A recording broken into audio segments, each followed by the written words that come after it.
Buenos días, me llamo Aimonetti y soy francés, vivo en San Diego, California y trabajo para Living Social en el equipo de investigación y desarrollo. Estoy muy contento de estar aquí. Me han dicho tantas cosas buenas de Argentina que cuando me pidieron ser orador tenía que traer a mi familia que está allá. Antes de comenzar esta presentación, me gustaría agradecer a los organizadores de esta conferencia por un buen trabajo que están haciendo.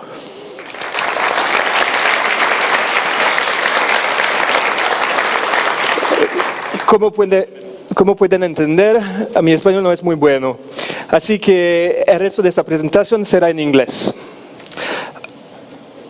Ups. Pero si tienen alguna pregunta o me quieren hablar, siéntense libres de venir a hablarme en español. All right, so now in English.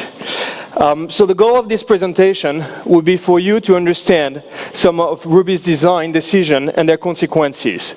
And it's not going to be too technical. I want everybody to be able to understand some concepts of Ruby in a very easy way so you can apply them and you can really understand what's going on when you use Ruby. So, since Ruby was created in 1993, Ruby really evolved quite a lot. And as of today, you have a lot of different flavors of Ruby. You have C Ruby, which is the reference, which is Matt's Ruby, which is probably the one you're using. You have JRuby, which is based on the JVM, the Java Virtual Machine. You have MacRuby, which runs in the Objective-C runtime. You have Rubinius, which is mainly written in Ruby. You have maglev, which runs on the Gemstone VM. You have Iron Ruby, which runs on the .NET VM, and you have a bunch of other smaller Ruby implementations. So you might be a bit confused about what Ruby is, but really it's simple and it's very well organized. You have one language designer, and that's Matt. He's the only one that's really in charge of the language, and he designs it with the influence of other people. And you have tools like RubyMind where you can express your feelings and you can suggest features. You also have one reference implementation, which is known as C Ruby or just Ruby. And that's the one you're probably using. Ruby 193 is the latest version of this C Ruby. Then you have a specification, which is the ISO standard specification, which has been worked on in Japan. And you have a full text that's being worked on and is still work in progress. Same thing for the Ruby spec, which is the same thing. So it's a specification. It's an explanation of how the language should work. But instead of being written in English or Japanese, in this case, it's written in code. And you can run this code to make sure that your implementation match the specifications. And finally, you have a bunch of implementations, people who think they can implement the language in a different way to provide different type of features, such as accessing Java code, running on OS X, or things like that, and accessing native APIs. So these are the parts that are making a Ruby implementation, and specifically the C Ruby implementation. So you have a garbage collector, which manages the memory. Then you have the built-in classes, which gives you the base of the features of an OOP language. Then you have the standard libraries. You have the encoding and transcoding of strings, which in Ruby 1.9 allow you to use different type of encodings. Then you have the regex engine, that you all know of. Then you have a bunch of utilities such as debugging tools, such as time formatting tools, and small features like that are just utilities. Then you have the parser, and the parser is what takes the code you write in your text editor into an abstract syntax tree, which is some sort of representation of this code, so the VM, the virtual machine, can interpret this code and execute it, and the code gets run on your computer. So what we want to focus on today are two main parts. One is concurrency. And concurrency is kind of a big deal nowadays. Everybody's talking about it, different implementations do it different ways. And I want to take a bit of time with you today to discuss what it means and how it affects you on a daily basis. So to really understand concurrency, I decided to take a small example of a client and server. My guess is that most of you guys write Rails apps. Can you raise your hand if you write Rails apps? Okay, maybe you should do it the other way. If you don't write Rails app, can you raise your hand, please? So we have a few people. That's great. We have probably 20, 30 people. That's great. So the client-server approach is very simple. I implemented a very simple client that has a simple interface or protocol with two methods. One is a query, so the client will make a request, will make a query, and the other one will be the reply, which will print the response. As you can see, the code doesn't do much. It's calling a server, so if we implement the server, the code is slightly more complicated, just because I want to make a point. So if you look, we have two main methods in this module. One is dispatch, which is the one that basically gets called by the client. And dispatch will take the client and will send back a fake response to the client so he can print it. Now the fake response seems like a lot of complicated code, but what I wanted to do here is just to make the odd request slower than an even request. So we're going to start a bunch of clients, 10 clients, and we're going to ask them to send a request one after the other. And the odd clients will have a faster response time than the other way around. The even request will be faster than an odd response. So if you have a Rails app, you probably have some controllers and actions that are slower than others, and that's kind of a representation of this case. We start 10 clients at the bottom, and we ask them to make the query. And if you look at the response on the bottom, you will see that we have sequential responses. So if we go back, you can see we have response 0, 1, 2, 3, 4, 5, 6, 7, 8, and 9. So even though some requests are faster than others, they all come in the same order they were dispatched. So a fast response has to wait behind a slow request, which is kind of a problem, because now the throughput, so the amount of requests you can process in a given time window, will depend on the queue, on the previous requests that are being handled. So the problem with that is that it cannot increase, it cannot scale as the load will increase. So a solution that usually is used to deal with that are threads. And if you come from Java, you're very familiar with threads. If not, well, we'll talk about them. So what's a thread? Well, a thread is basically a bit of code you execute in parallel, sharing the same memory as your main code. So when you run your program, you already run a thread. You have this main thread which handles all the code. It can be called a run loop, depending on the environment you're in, but it's basically one main thread. And what you can do is you can split this thread and ask the system to execute code at the same time, and now each of these threads can talk and share the same memory. So if you have an object that you create in thread number 1, thread number 2 can also access it and modify it. So this is basically a thread. So if we wanted to change our code to use a threaded server, we don't need to do much. We simply need to change the line that was dispatching the response from the server to add thread new, and now the code that's inside the block between the parentheses will be executed in the new thread.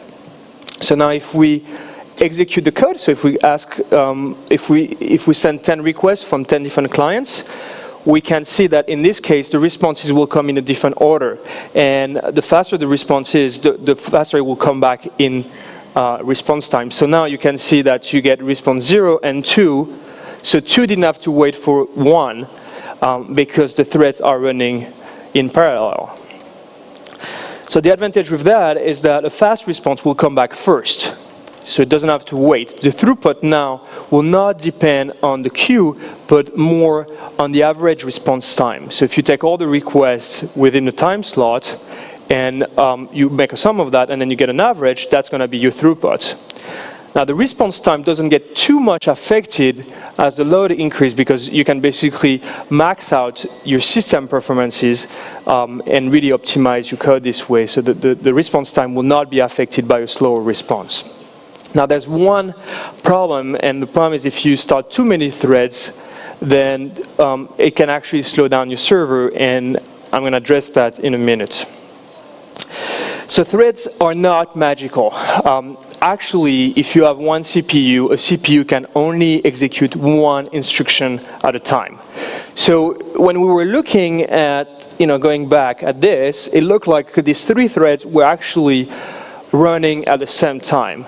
Well, the truth is, if you have one CPU, it's not going to work. What happens is that you have something called context switching.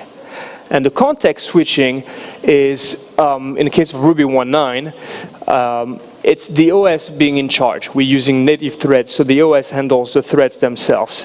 And what that means is that the OS is going to switch for you the execution of the code from one thread to the other. But it's so fast that it seems like the execution is being concurrent, but it really is not. Now, it also works per CPU. So if you have 2 CPUs, now you can actually run code on each of the CPUs at the same time. So this is how it works in Ruby. We have a scheduler called a fair scheduler, and here we pretend we only have one CPU to make things a bit easier. So you see we have 2 threads. We have the main thread, that's probably what you're running your application in, and then we start a new thread that will do something else in the back end. So what could happen is if we had a Rails application, let's say thread number 1 is request number 1, and thread number 2 is request number 2. You can see that the scheduler will basically allocate a time slice of 10 milliseconds. So it would say, hey, thread number 1, or response number 1, go ahead and handle this code for 10 milliseconds, and then switch back to the other thread and say, okay, now it's your time, get 10 milliseconds, and it goes back and forth. Now, something that a lot of people don't really understand is that when you do a blocking I/O, so when you do an operation that is such as a database query or file access, sorry, the threads gets released. Well, basically, it doesn't have to go back and forth. The CPU is not just waiting for this I/O to come back. So when you make, excuse me,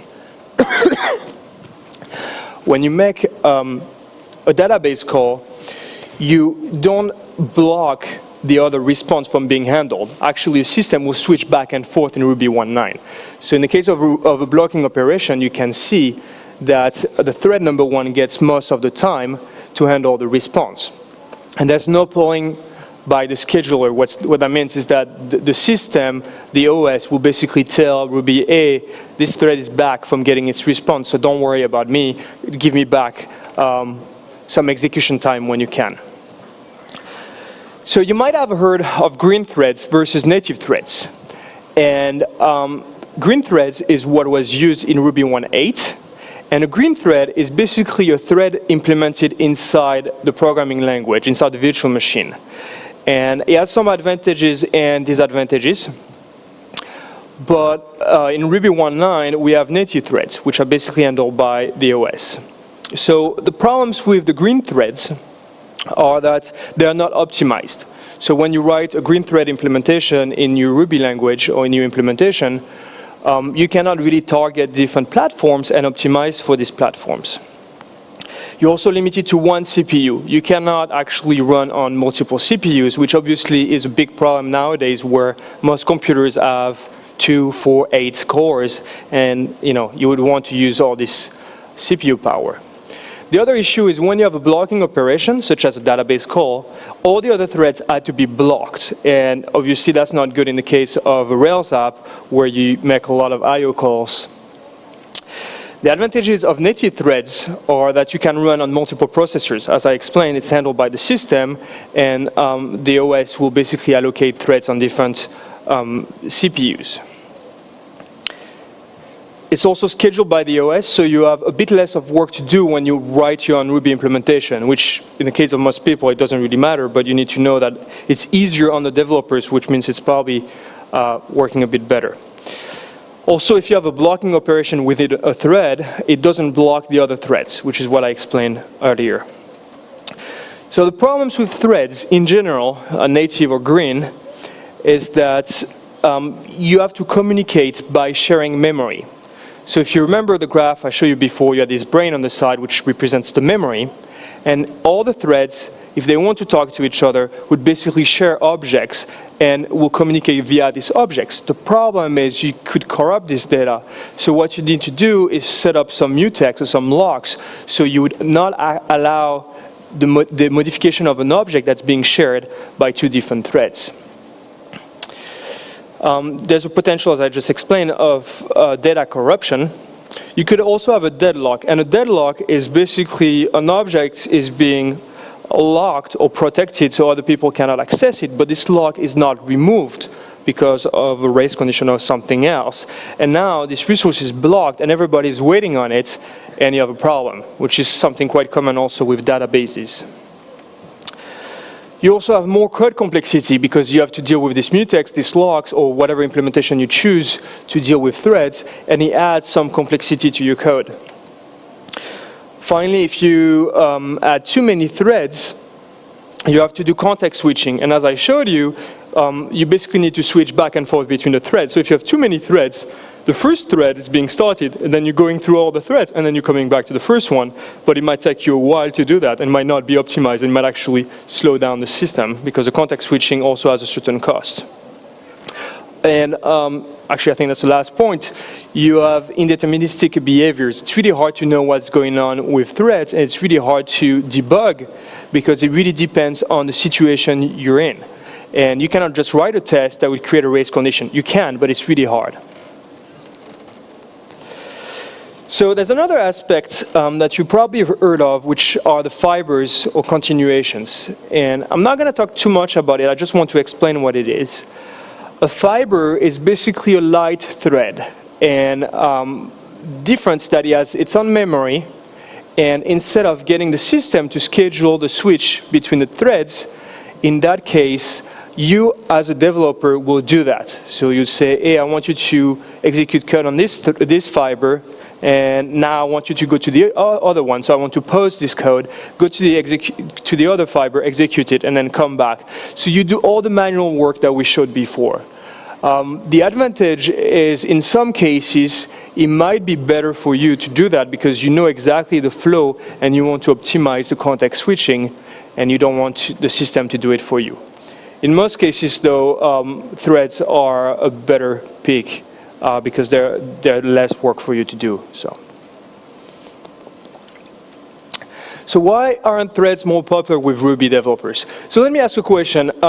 Who of you who's writing a Rails app runs Rails in thread-safe mode?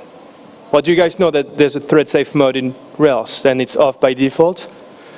So who is running Rails in thread-safe mode?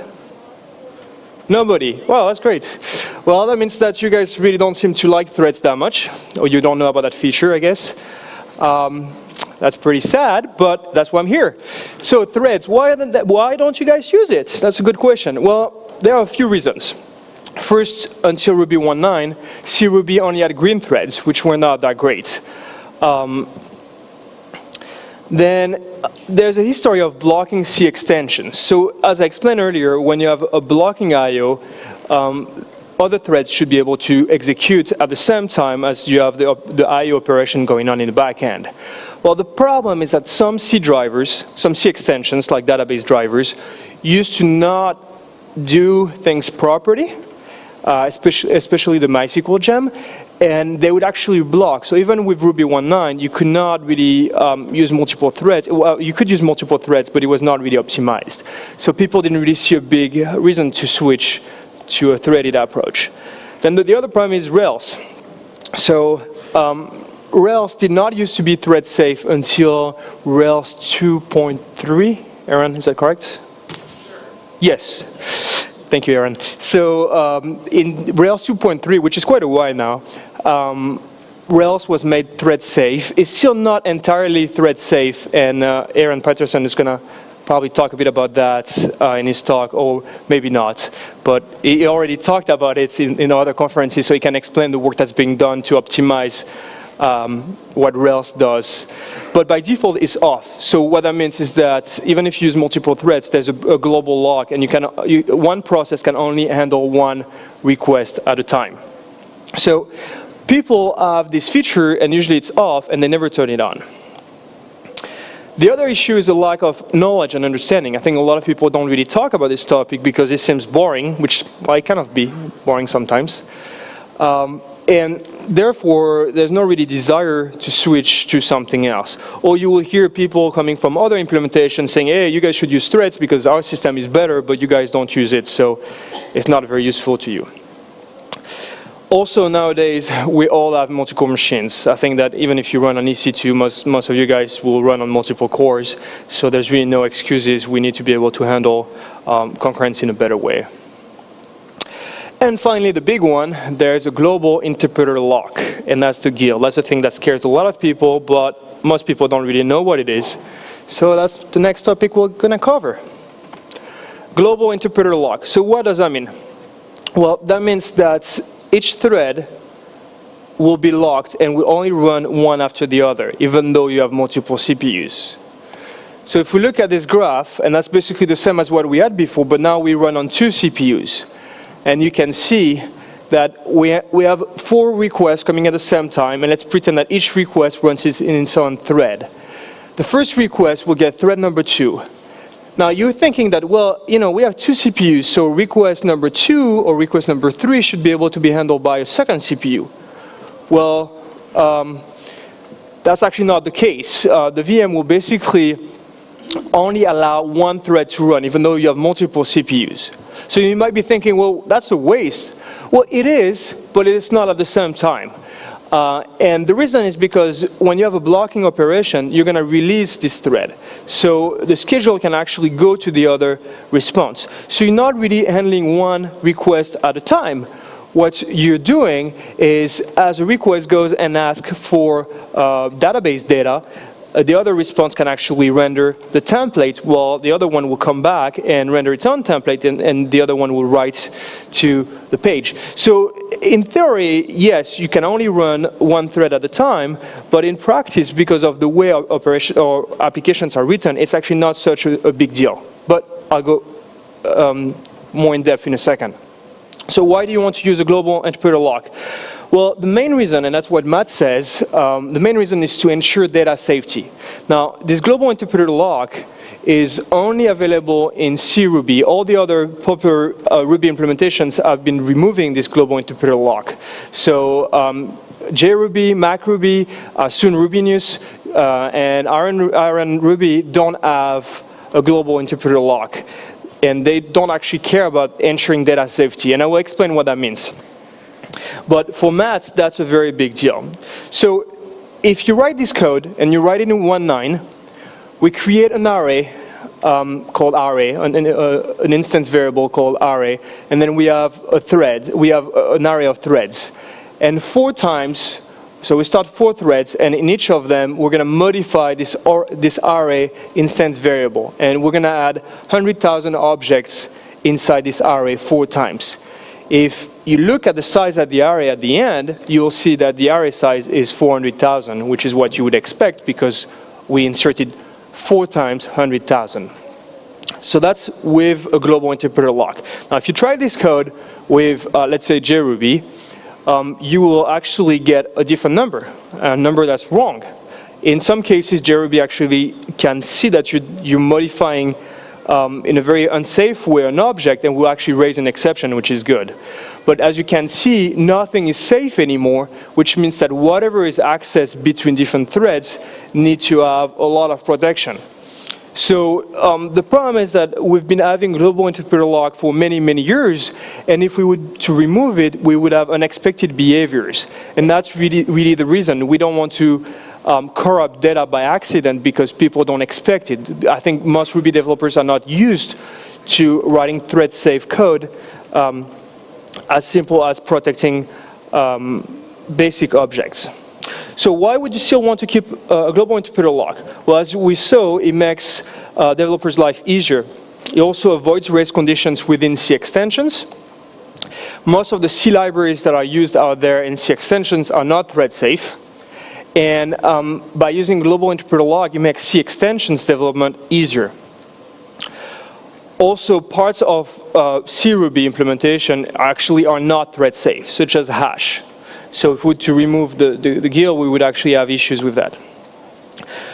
Finally, Koichi is the person who wrote the virtual machine in Ruby 1.9, and his PhD thesis was about removing the global interpreter lock. And what he proved was that by removing the global interpreter lock in C Ruby, Ruby would actually run slower.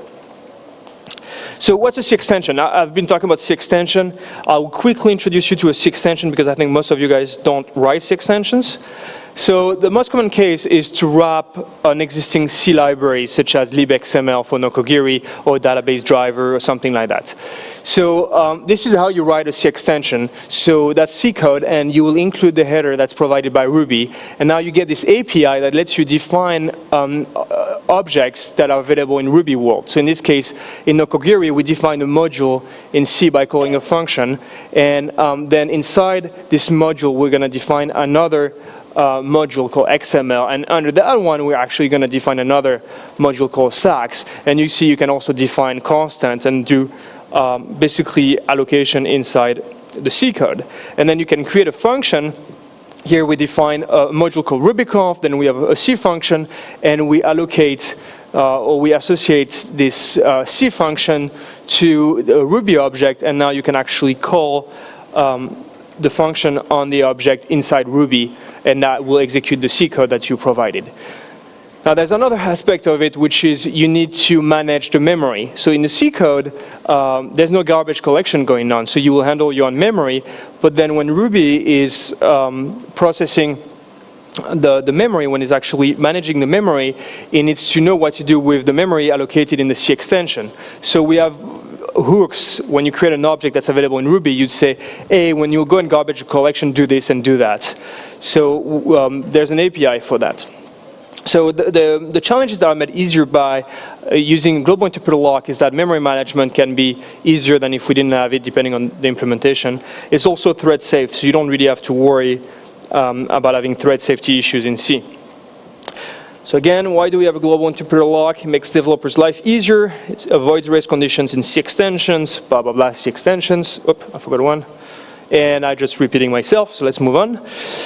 So should we remove the global interpreter lock? I mean, that's a big question. A lot of people think we should. A lot of people think we should not. Some Ruby implementations did it, some did not. So, well, the main thing is, if we would remove the global interpreter lock in C Ruby, the code that you would write will be less safe, which might or might not be a problem, but for the C, for Matt and for the C Ruby team, it's a big deal. You would also break a lot of the existing C extensions. It would make writing C extensions harder, depending on the implementation. It's also a lot of work to go inside C Ruby and make sure everything is thread safe and optimize for performance. In real life, as I showed it before, and as I'll show you in a minute, actually Ruby is not that slow. There's another issue, which is often we're actually more limited by the memory usage than the performance of Ruby. So maybe it would be better to first optimize the memory usage of Ruby before we optimize the performance, because maybe performance is not the main issue we're having. And as I said earlier, Ruby would run slower if you use a global interpreter lock. Now, the reason why you want to remove the global interpreter lock is because we really need better concurrency. We really want to be able to use all the cores at the same time and get better performance out of Ruby in a multi-threaded environment. And that's a very valid reason, even though I only have one down here, it's actually a very, very good one. The other one comes from the Python world, and what I did not explain is that in Python they have exactly the same situation. They have CPython, they're dealing with exactly the same thing. They have other implementations, they have the equivalent of Rubinius, they have the equivalent of MacRuby, they have the equivalent of JRuby, and they also keep the global interpreter lock. They also have other issues with their garbage collector, but it doesn't matter. And somebody from the Python community said, well, it's like wearing rubber boots. It's like you have to wear these boots in case it might rain. And you know what, it might or might not rain. And on top of that, it's not very comfortable, and only a few people would be rained on. And actually, if it rains, boots will not save you from all the problems. So do we really need to wear these boots all the time? Maybe it's time for the community to learn how to do things better and protect themselves. And that's, again, yet another good argument. So I mentioned this concept of CPU-bound versus IO-bound, and I want to explain that because I think that's very important. And what I mean by CPU-bound versus IO-bound is, where do you spend most of your time while you are processing a request? Are you actually waiting for your database, for MongoDB, for access to a file or Redis? Or are you actually executing Ruby code? Well, my friends, if you're waiting on CPU code, so if basically the problem is really Ruby, and Ruby is too slow and it's not the database, first you need to check, are you on Ruby 1.9? Do you use Rails in thread-safe mode? Is your web server set up properly so you really optimize all the settings? And finally, are you maxing out all your CPUs, or do you have another issue? Now, if you're stuck in I/O land, so if you're basically having issues with the database being too slow or something else, well, I'm sorry, but Ruby really cannot help you with that. That's a different issue. You need to optimize at a different level. So there are other ways of achieving concurrency. You can actually use multi-processes. So if you use REST-queue, for instance, what will happen is you'll start a main process, and this main process will fork and create another process, and this process will execute code at the same time. Now there's one tiny issue with Ruby 1.9, which is when you fork, so when you create this other process, when the garbage collection runs on the second process, the memory is being reallocated, and you're basically doubling the memory when really the concept of forking is so memory can be shared. And the CRuby team is actually currently working on a fix for that. Ruby Enterprise Edition already had a fix, but we cannot port it to 1.9 easily. It would be too slow, and the implementation is different. But that's something that's coming, and Matt promised it will be available soon. And actually, Nadi-san, who's one of the speakers here, is working on it. We have evented, we have message actor model, which is basically each object is in charge of its own memory, and you can only pass messages. You can also use multiple VMs, which is a proposal from Koichi, which will basically allow you to have one VM per CPU. This way you don't have any issues with not optimizing the CPUs, but there's a cost in memory. So, memory management, and I have to go quick because I was much slower than I expected. So what people don't always understand is when you declare an object in Ruby, you actually allocate an object in memory. So if you say 100 times RubyConf as a string, you don't allocate one object called RubyConf as a string. You actually allocate 100 strings. When you create a hash with string keys, you actually allocate 4 objects, 1 hash and 3 strings. And if you want to know why 3 strings, you come and talk to me after, I'll explain to you. Finally, when you define a class, you allocate 1 node, 2 classes, and 1 object. And again, I can explain it to you if you come and see me after the talk. So, garbage collection. Big topic, not a lot of time. I'll try to be as simple as I can. Before 1.9.3, what would happen is when you would want a new object, Ruby would basically go and look inside the memory, inside the Ruby heap, and say, hey, do we have any available slots that I can use to allocate an object? And if there's one coming back, the object will be attached to this slot. Now, if there are no available slots, in this case, the garbage collector will be triggered, and the garbage collector will go through the entire memory, go through the entire list, will mark all the objects that are live, the ones that are being used. And then all the ones that are not being used are marked as being free, and then they can be used for the new object being allocated. Now, what happens if the garbage collector comes and there are no free slots? Well, in that case, it scans the entire memory, there's nothing available, everything is being used, then it would allocate another, it will extend the memory, it will allocate more memory in the Ruby heap, so we have more free slots we can use. And that's how you see the memory growing. Now, in Ruby 1.9.3, the garbage collector was changed to use something called lazy sweeping. And lazy sweeping basically works the same way. When you come in, you have a new object, we have some free slots, a free slot will be given to the new object, we're good. Now, if the free list is, there's no free list, so we come here and all the objects are marked, what would happen is instead of scanning the entire memory, we'll only scan one row. So the garbage collector will come and just take this one row, go through it, mark what's being used, and whatever is not being used will be available right away to use. So you don't have to go through the entire memory. Now, if all the slots are marked as being used, basically go one row after the other until there's nothing. And when you come at the end, then at that time we allocate more memory the same way we were doing before. So there are different types of garbage collection in the garbage collectors, and different implementations do it different way. In the case of CRuby, it's a conservative garbage collector. What that means is that if the garbage collector is not sure about if the object is being used or not, it will be safe about it, and it will basically say, okay, I think you're being used, so I'm not sure, I'll just pretend you're being used. Stop the world means that every time the garbage collection runs, nothing else is being executed. So you need to realize if you allocate a lot of objects, that means the garbage collector will need to run more often, and when that happens, nothing else can run. It doesn't matter how many cores you have, it doesn't matter whatever your system is, when you run the garbage collector, nothing else happens. Now with lazy sweep, there's actually a big improvement. In my benchmarks, in my specific application, I was seeing 20 to 30% improvement on the garbage collection, because instead of scanning the entire memory, you would do these small scans. So even though the garbage collector runs more often, it runs for a slower, a shorter amount of time, which basically makes the average response time shorter, because you don't have 10 requests coming, response coming at 30 milliseconds and one coming at 150 milliseconds. You basically get everything at 35 milliseconds, for instance. So there are a lot of optimization tricks. I don't have time to go into them. I think Narisan has a presentation on some of them, and he's going to talk about the garbage collection. But the CRuby team is really working on a lot of different patches. The only one I want to mention tonight is, so a lot of people are using Ruby 1.9. You actually have some tunings you can do with Ruby 1.9. You can actually set some settings so the garbage collector can run better for your specific use case. And again, if you have questions, come and talk to me after. I'll be glad to help you with that. So why do I care so much about garbage collection? Well, it really affects your daily code and you don't even know it.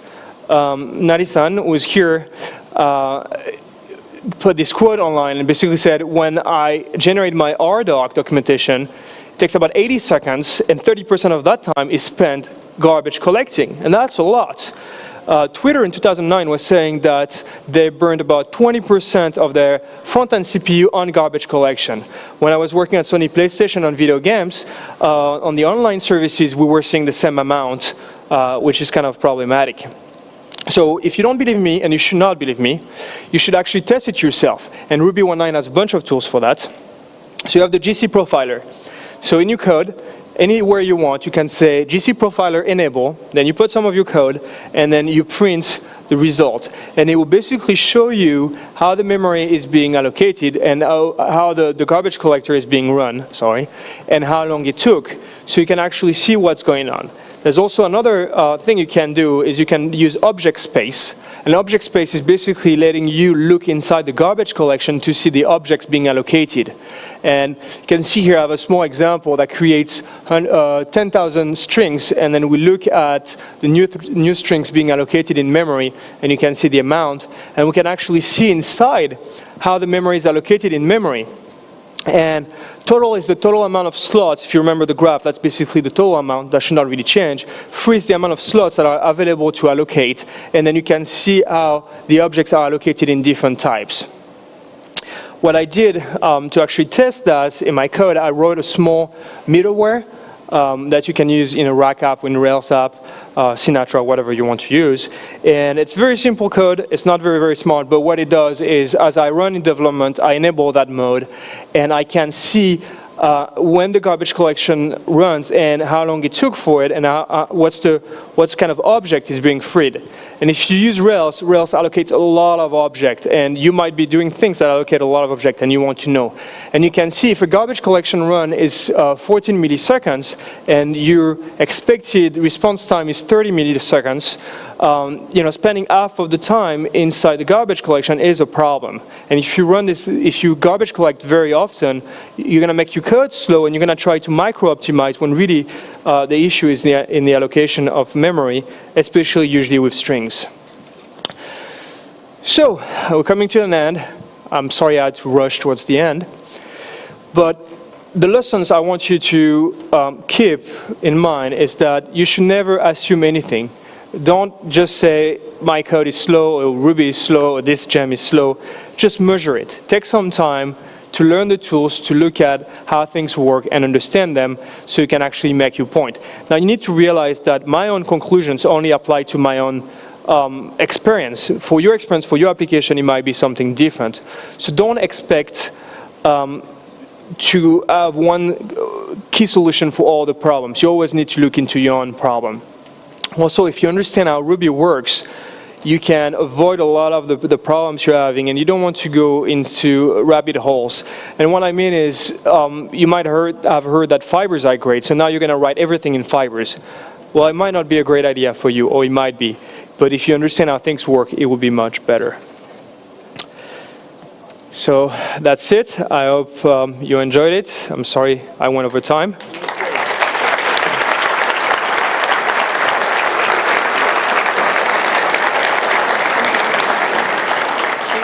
Okay, so we have 5 minutes for questions. I'll take questions.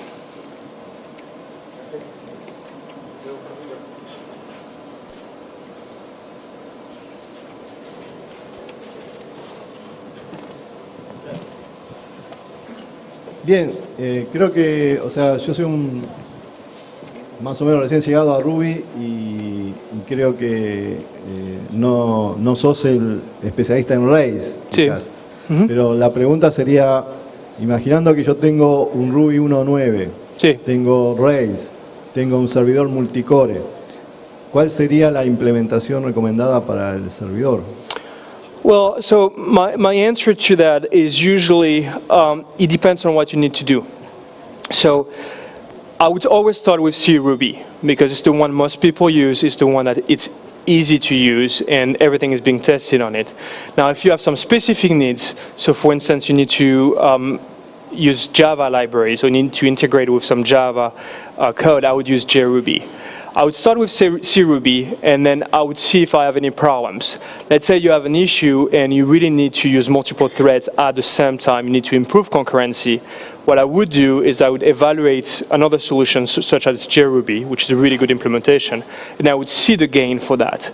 But in a lot of cases, such as Twitter or such as Sony PlayStation where I was, the switch was not always worth it. And there's also a learning curve and there's a lot of problems that come with it. So I would start with C Ruby and then I would look at other solutions. There are also other solutions such as Ruby News that are getting better and better, but I would always start with C Ruby. Does that answer the question? Yes. Gracias. Yo también soy un poco nuevo. Me hizo un poco de ruido cuando decías que el GIL, el Global Interpreter Lock, funciona en C Ruby, yes, pero en las otras implementaciones no. Correct. La especificación de MATS no dice Right. cómo deberían comportarse. No. No, it's an interesting question. So C Ruby is an implementation, the specification explains how the code behaves, but it doesn't enforce the need for global interpreter lock. It doesn't say that the base objects need to be thread safe. It's a very good point though. Hola. Oh, hola. Mi pregunta es sobre si mencionaste que, por ejemplo, la librería de MySQL Sí. no manejaba bien los threads. Oh, okay, so it was the old version, MySQL, the old gem. The new one, MySQL Gem 2, MySQL 2, which is the default one in Rails 3, actually works well with threads. Okay, Okay. Eso responde mi pregunta en parte, que Okay. era sobre qué librerías podemos utilizar para manejar bases de datos que funcionen bien con threads. So yeah, MySQL Gem 2 would do that. Also, if you use data objects for data mapper, it also does that. Nowadays, most libraries, if not all of them, don't have any issues with threads. It used to be a problem, it's not a problem anymore.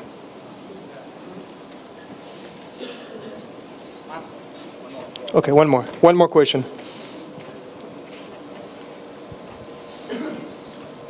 En un momento mencionaste, o me lo perdí, a Event Machine. Sí. Y quisiera saber cuál es el futuro, o cuál debería ser el futuro de Event Machine en función de las mejoras de los Ruby Threads en 1.9.2 y hacia adelante. It's a good question. I think there's a lot of potential for Event Machine. It's just a different approach of handling the case of concurrency. And I think it's actually a good solution in some cases. So Event Machine is the same as Node.js. And actually Node.js works the same as a global interpreter lock system. You basically only have one request being processed at the same time. There's only one, you only have one process running, and the request will come in and they will do non-blocking operation, and they will just wait. And that's basically how it works, and there's no context switching. And what we hope when we use Event Machine or when we use Node.js is that everybody will use non-blocking operation and will be able to switch back and forth really quickly. So I think there's a lot of potential for Event Machine, especially if you do things like online chat and you have a lot of people connected at the same time and you want to keep all these connections and you just write to them from time to time. So I think there's a lot of potential for Event Machine to keep on growing. So yeah.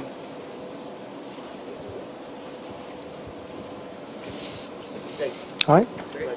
Bueno, Thank you. gracias, Ahmed. Gracias.